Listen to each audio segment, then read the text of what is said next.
예, 이제 블로그 전략 수립 사례를 예를 통해서 살펴보도록 하겠습니다. 이분은 저의 지인인데요. 외국계 회사의 직원입니다. 40대 후반의 외국계의 회사 임원이시고요. 영어 능력이 있으시고 외국계 회사에서의 10년 경력이 있으시고 외국 생활을 경험해 보셨습니다. 외국인 직원들을 통솔해 본 경험이 있어요. 그런데 이분의 고민은 퇴직 후에 무엇을 할 것인가 였어요. 전문 분야는 기술 영업이지만 그래서 특히 이제 뛰어나신 분야가 대인관계 스킬, 사교성, 사회성이 뛰어나신 거예요. 그리고 남의 말을 잘 경청하고 커뮤니케이션 능력이 좋고 갈등을 잘 풀어내는 그런 장점이 있으셨습니다. 저는 이제 이분과 이야기한 다음에 이분의 장점과 경험을 쭉 이제 나열해 보고 이분에게 외국계 회사에 취업 컨설팅을 한번 해보시라 라고 권했어요. 그러기 위해서 일단 자신의 회사 경험을 풀어낼 블로그를 개설을 하라고 조언을 드렸고요. 이웃 신청을 강사나 컨설턴트 위주로 이웃을 늘리라고 말씀을 드렸어요. 그리고 외국계 기업 취업과 관련된 무료 컨설팅이나 무료 강의를 일단 해보라고 권해드렸습니다. 그리고 이제 우리나라 사람들은 자격증 같은 것을 좋아하기 때문에 관련 자격증을 따라고 조언을 드렸어요.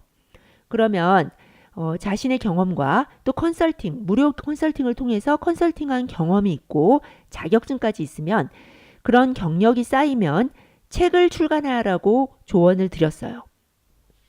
책을 출간한 다음에 본격적으로 퇴직 후에 1인 해외 취업 컨설팅 회사를 설립하고 컨설턴트로 활동을 하라고 권유를 드렸죠. 그래서 이분이 그에 동의를 하시고 블로그를 만드셨습니다.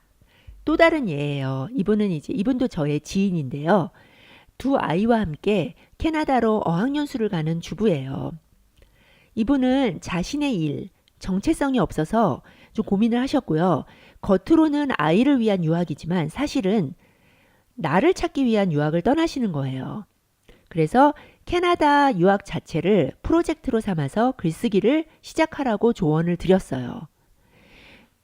저하고 1대1로 블로그 수업을 받으셨고요. 또 상담을 받으셨어요. 이분은 블로그 활동이 곧 나를 찾는 과정임을 이해를 하시고 같이 의논한 후에 블로그에 40대 주부의 늦깎이 유학이라는 카테고리를 추가했습니다. 그리고 이 프로젝트가 이분이 이제 캐나다에 1년 반을 머무실 계획이거든요. 그래서 이 프로젝트가 끝나면 책으로 출간하라고 조언을 드렸어요. 이분이 또 이제 뛰어나신 부분이 패션 감각이 있으세요. 굉장히 센스가 있으시고 그래서 현지에서 아이템을 찾을 수 있다면 찾아내서 구매 대행을 좀 하라고 구매 대행을 하거나 아니면 네이버 스토어팜을 오픈하고 쇼핑몰을 운영하라. 블로그와 함께 그렇게 조언을 드렸습니다. 그래서 이분은 지금 그 길을 잘 가시고 있고요. 이런 두 가지 예를 이제 설명을 드렸고요. 여러분이 아까 제가 콘텐츠 기획을 하면서 내가 할 수 있는 일, 내가 강점을 갖고 있는 일을 쭉 나열을 하고 그것을 좁혀가라고 말씀을 드렸잖아요. 그런데 한 3개로 좁혀졌어요. 그런데 그 중에서 정말 뭘 해야 될지 모르겠다. 이렇게 고민하시는 분들이 계세요. 저도 이제 하고 싶은 일들, 내가 할 수 있는 일들이 한 3개에서 5가지 있으면 그 중에서 한 개를 딱 선택하는 게 그렇게 쉽지는 않더라고요. 그런 고민을 가지고 계시는 분들에게 프로젝트를 시작하라고 조언을 드리고 싶습니다. 프로젝트라는 거는 기한이 정해진 일이잖아요. 3개월, 6개월, 1년 이런 식으로. 그러니까 세 가지 중에서 우선순위를 찾지 못해서 고민이라면 고민할 필요가 없는 거예요. 순서대로 다 해보는 거죠. 내가 하는 모든 일이 프로젝트가 될 수 있습니다. 제 경우에는 독서라던가 투자, 자녀 교육, 중국행 준비 이런 것들이 다 프로젝트가 되어 주었어요. 결과에 상관없이 꾸준히 해주는 거예요.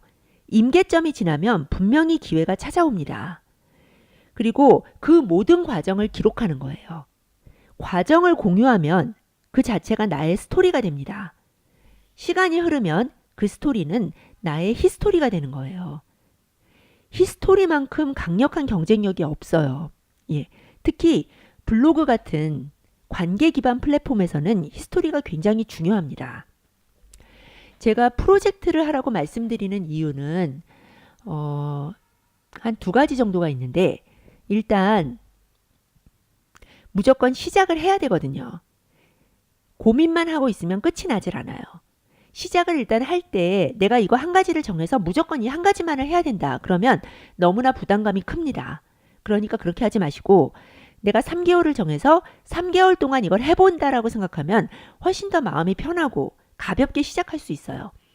프로젝트로 접근하는 것이 시작을 쉽게 만들기 때문에 제가 프로젝트를 하라라고 말씀을 드리는 거고요. 또 한 가지 이유는 내가 굉장히 고심을 해서 나의 콘텐츠를 기획하고 나 이걸로 해야 해 라고 결정하고 시작을 했어요. 막상 하다 보면 그게 생각하고 다를 수가 있습니다. 그걸 의지의 부족이라고 무조건 비난해서는 안 돼요. 왜냐하면 해보기 전까지는 우리가 잘 몰라요. 정말 맞지 않을 수가 있는 거예요. 내가 그렇게 잘하지 않거나 아니면 생각보다 반응이 없을 수가 있어요. 그럴 경우에 내가 일단 결심을 했기 때문에 무조건 그걸 밀고 가야 된다. 저는 그렇게 생각하지 않아요. 그러니까 편하게 생각하시고 이게 안 되면 그러니까 일단 해보고, 하지만 정해진 기간 동안은 무조건 해야죠. 3개월을 하겠다고 생각하면 3개월은 무조건 밀고 나가는 거예요. 그리고 나서 그때 가서 다시 한번 판단을 해보는 거예요. 리뷰를 하고 일단 실행을 하고 시작을 하고 실행하고 리뷰를 하고 피드백을 해줘야 되는 거예요. 3개월로 정한 프로젝트가 끝나면 꼭 3개월일 필요는 없어요. 하지만 일단 3개월이라고 예를 들고 끝나면 그때 리뷰를 해봐서 계속 나 이걸로 계속 하고 싶고 잘 되고 있어. 그러면 그만둘 필요가 없는 거죠. 계속 나아가면 됩니다. 그런데 3개월 뒤에 이게 좀 아닌 것 같아. 다른 것도 한번 해보고 싶어. 이런 생각이 들면 어차피 프로젝트였기 때문에 그 기간이 끝나면 다른 프로젝트로 넘어가시면 되는 거예요. 예. 프로젝트는 나에게서 출발해야 된다고 생각을 해요. 보물은 내 안에 있는 겁니다. 일상에서 보물을 캐야 돼요. 일단 콘텐츠는 내가 가진 강점과 시장에서의 요구가 만나는 부분에서 나의 콘텐츠가 정해지는 거거든요.